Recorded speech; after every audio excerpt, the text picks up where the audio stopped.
where I'm from.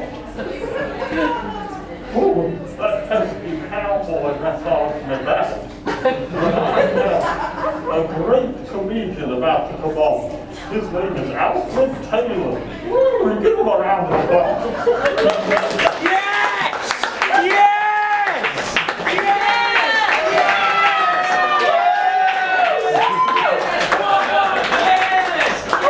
Don't touch me! Hello! Oh my god, thank you so much. Look at you guys. Oh my god, I'm too fucking far away. Come a bit closer. Oh, you're all so fucking gorgeous. Look at you, I can't believe it. Don't worry, not in a kind of romantic or like sexy way. It's okay, like in a sort of like a Renaissance painting kind of way, you know? Like I see the nipples on the ceiling and I'm like, look at the mastery of form. Oh, good. Like I want to pay millions of pounds for you, and then I want to take you home. I want to take you home to my abode, and I'm going to put you above my mantelpiece. Yeah, and when people come round to visit, I will say, look at the beautiful painting I've got. Look at it, and they'll go, wow. And then as I age, inevitably, my joy will turn to envy.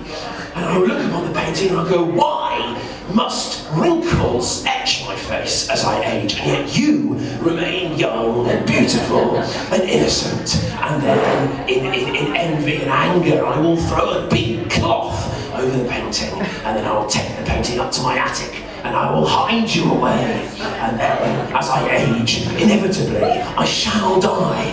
And then when I've died, my grandchildren, they will come up to the attic and they will take the cloth off the painting, and they will look upon the painting and they will go, what is it meant to be? It's a bit random, you know. Put it on the sidewalk and sell it for $1. Sell it for $1. Anyway, thank you so much for inviting me here. Personally, you in particular, your letter was so beautiful. I really appreciated the little crayon drawing of me, and I hope in time they find you a kidney that works, you know, a greedy, because you have one that still functions. But, you know, we all want two nice ones, don't we, I suppose? But yeah, thank you so much for all of your applause as I came up. That was brilliant. You know, what were you thinking? Really?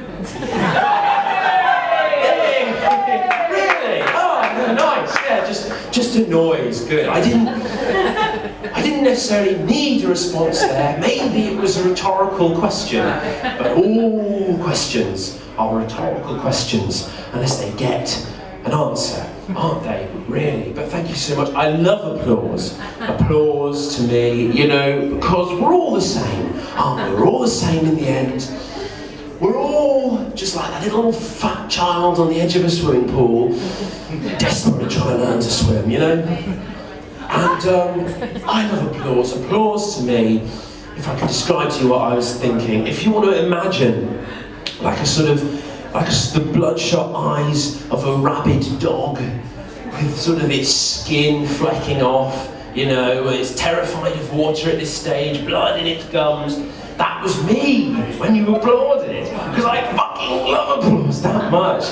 To me, it's like heroin, both the drug and female protagonists. Because I don't know about you, but I just can't tell what I want more of.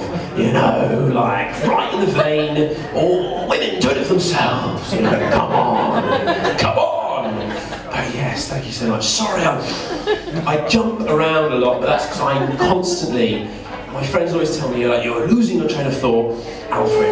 And that is a phrase that really irritates me, because of all the vehicles, the train is the one, isn't it, that's stuck. It's stuck to a big metal line. And it's got three states, hasn't it? It's either here, it's either not here yet, or it's already been here, you know?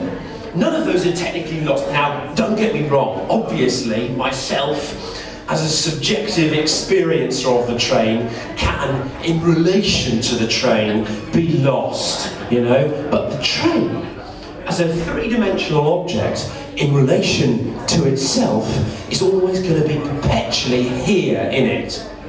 I just wanted to clear that up. But yeah, no, thanks so much. I'm Alfred, by the way. Thank you. I was named after Alfred the Great, chronologically. He was a fabulous guy, wasn't he? He established the Danelaw. Any Danelaw fans in? Oh, what a shame. That's all my fucking Danelaw jokes gone. Anyway, I jest. But that one was a jest, everything else was serious. No, he was a fantastic guy. They fended off the Vikings, didn't he? Who were very famously, they were illiterate. And they had an oral history, which is when you pass on knowledge through cunnilingus. I see. Well, it's very exciting. People learn a lot, don't they? They learn a lot, like, you know. But no, they were fascinating characters. Fun fact for you. I've got a fun fact for you. I suppose that's up to you to decide if it's a fun fact, isn't it, really? What I'm going to do is I'm going to impart knowledge, and then you can decide if it's fun and if you didn't know it before. Fun fact, Alfred is Old English for Elf Council. Did you know that? Ish.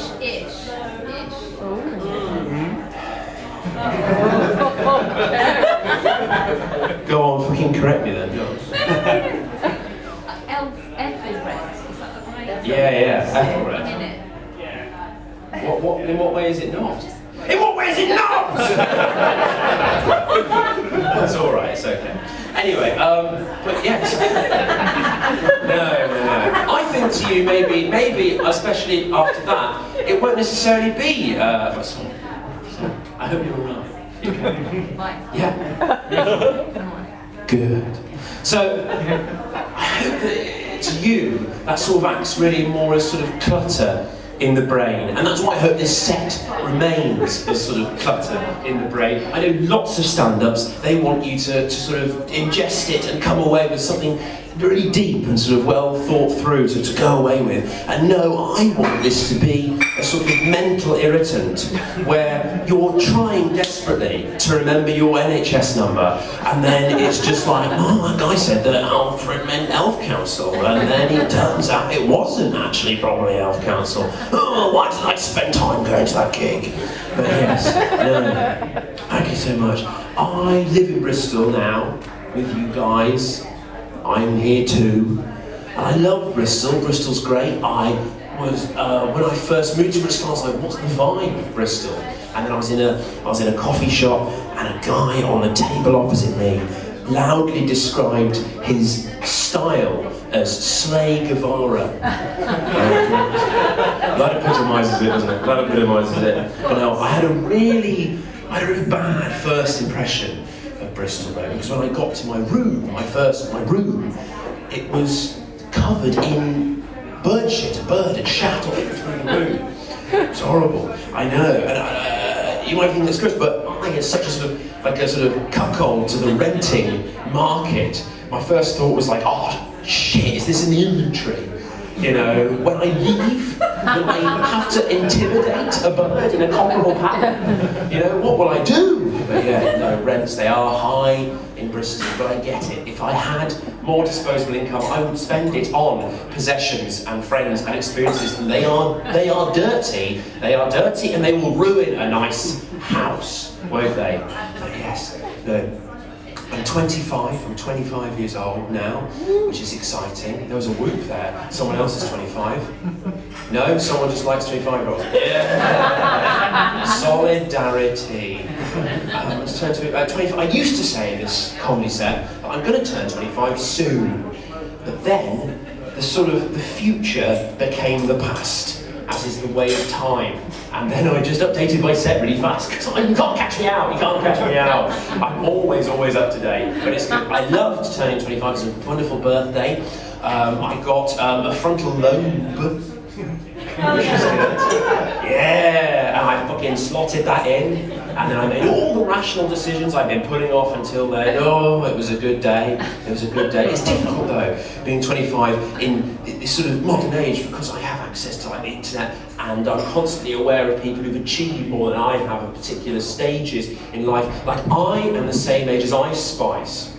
I know. So whenever I hear on the radio, you think you're the shit, and even the fart, I'm always like, oh, there for the flip of a coin go I. You know? But yeah, no, it's difficult. Wikipedia has been kind of a source of much depression, but also many highlights in my life. Like, one of my favourite Wikipedia pages has got to be the ape Wikipedia page. Is it quite sad for me to say that when I read that it says that primates have got an advanced brain capacity and demonstrate large cognitive capacity, I go, oh, yes I do, oh, I'm so smart, thank you Wikipedia, thank you. I will be sad when the internet's sort of gone because of all this sort of AI trash. We had a good innings, didn't we? We didn't have a good innings, we had a fucking awful innings with the internet, didn't we? I personally would be, controversially, I think, in favour of like a sort of state-run intranet, a la kind of like North Korea. And people are like, oh, that sounds fucking awful, but I'm like, in North Korea, they only want to kill themselves because they're fucking tortured and starving, and not because a 12-year-old fascist called them a fat slut. You know what I mean? Yeah. No. I want to get to 100. I'm a quarter of the way there. Quick maths. Still got it, but yeah, no, because I think it'd be exciting being 100 in the age of this, where we've got AI has destroyed all sources of kind of information and knowledge. I think that's one of the joys of being old. In the past was that if you were like, what happened 50 years ago? You had to go to Grandad and he could say whatever the fuck he wanted.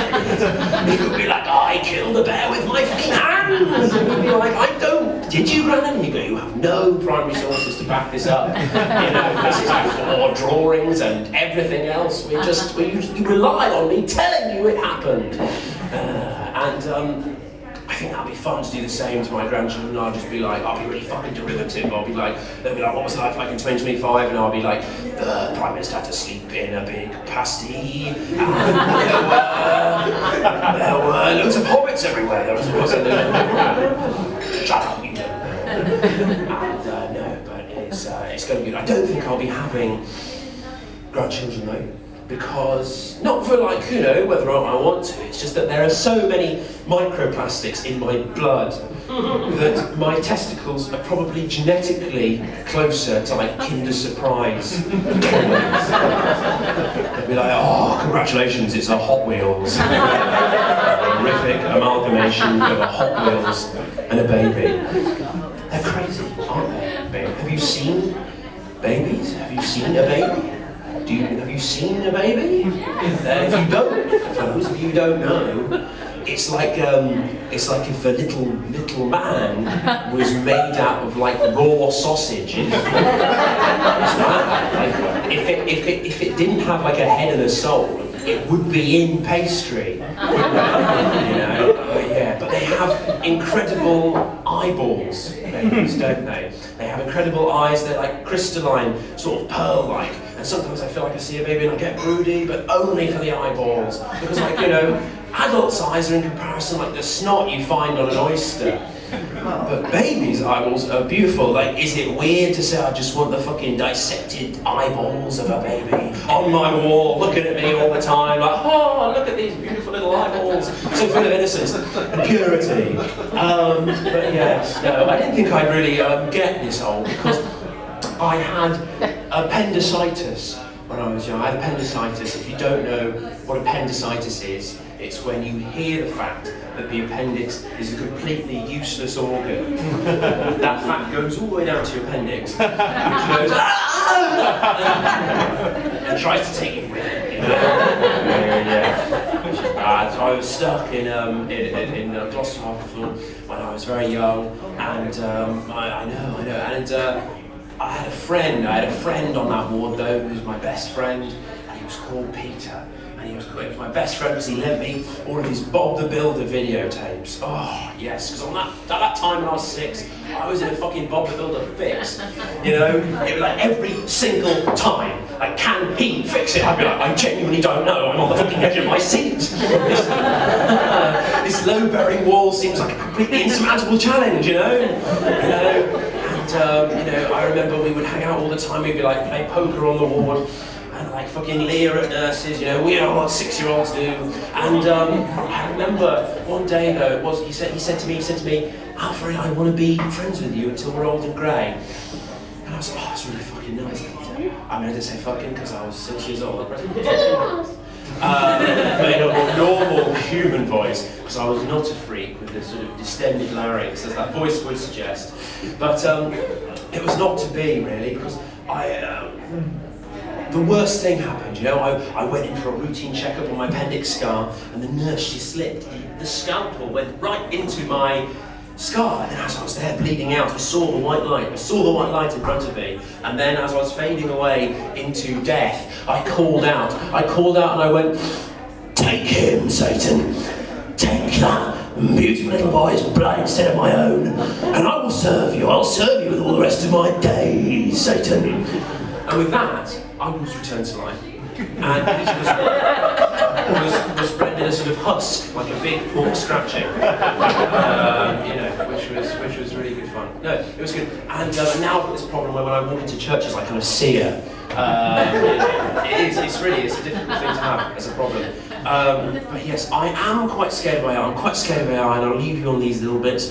I'm scared of the fact that it's gonna like take all our jobs. Like I recently saw there was like a bomb scare in London, and they sent in this little sort of like robot dog, and I was like, oh, somewhere in London there's a poor little Labrador with completely useless wire cutter skills. Like, why can't I retrain? Oh, what a shame. I know. Good to empathise, isn't it? And some people are really happy for AI to kind of take their jobs, you know. I, for one, it'll be exciting, then I can dedicate myself to my favourite part of the day, which is trying really hard not to dribble. I think it'll be good, but some people seem to be pretty happy that the robots are going to take over and just kind of turn us into their little fucking tiny pets. You know, like we sort of run up to them being like, I've just done a fucking drawing, my robot overlord. And it's like, this isn't derivative at all. Like, fucking get back to what you're best at, which is turning this chicken into compost. Like, just do it, mate. Because that's what we are. Without art and without purpose, we're a big bin that turns food into shit. And that's it. And maybe that's all we were meant to be. But yes, my controversial opinion is maybe that about 6 years ago, when it first came out, AI art was kind of interesting. Like when it first came out and you were like, oh fuck, this looks mental. I didn't know that my microwave could have nightmares like this. This is brilliant. And I remember it the first time I prompted an AI. I was like, I want to see a picture of Bowie on the horse on the moon. The horse? The one horse? Do we all have one horse? Sorry, I meant David Bowie on a horse on the moon. Thank you for picking me up on that. You know, it's got to make sure that this is like 100% really sorted out and really tight, you know what I mean? Thank you so much. Brilliant.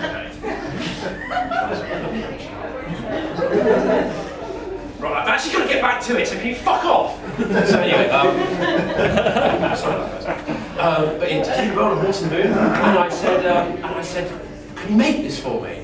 And I was like, do you want me to fetch that from Google? And I went, no. I want you to make that for me. And the AI was like, back in 2020, it was like, okay. So we go.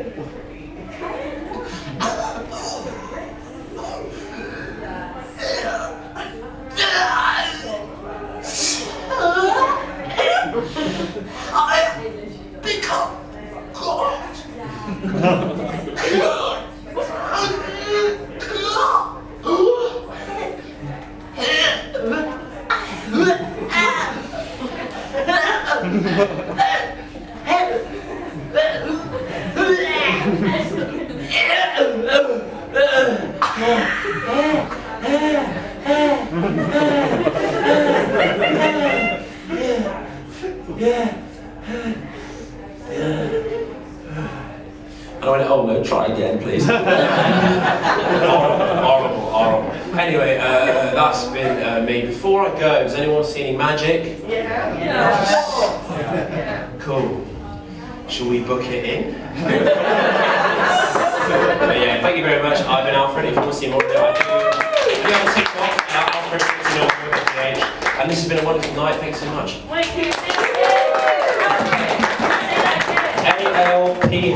ALPHRED 4291. Alfred 4291 with a PH. Why F was taken? Just try.